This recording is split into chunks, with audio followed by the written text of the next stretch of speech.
Attorney General Pam Bondi is in hot water from both liberals and conservatives after comments she made about restrictions on hate speech.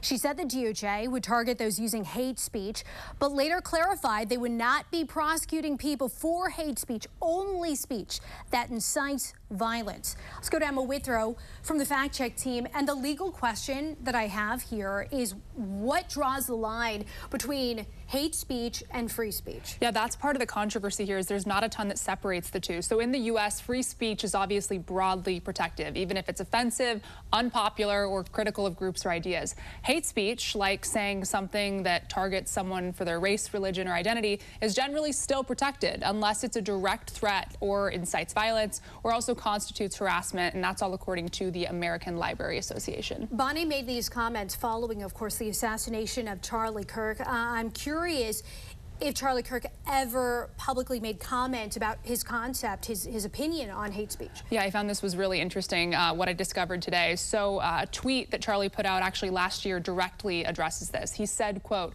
"Hate speech does not exist legally in America. There's ugly speech, there's gross speech, there's evil speech, and all of it's protected by the First Amendment. Keep America free." All right, Emma, thank you. And Thanks. Coming up, we're going to take a worldwide view. Later on, Emma will be back to break down other countries' stance on hate speech and the regulations in place. General Pam Bondi is walking back on comments she made about prosecuting hate speech after major backlash from high-profile figures on the right and the left. Let's go to Emma Withrow from the fact check team. So, Emma, earlier we discussed how the First Amendment protects hate speech as long as it's not a threat or inciting violence. Yeah. It's treated differently in other countries. Break down the differences. Definitely. So other countries, for the most part, seem to have much stricter laws, especially when it promotes hostility against groups based on their race, religion, or other characteristics. For example, Germany bans incitement to hatred and Holocaust denial. France and the UK, they prohibit speech that stirs up discrimination or religious hatred.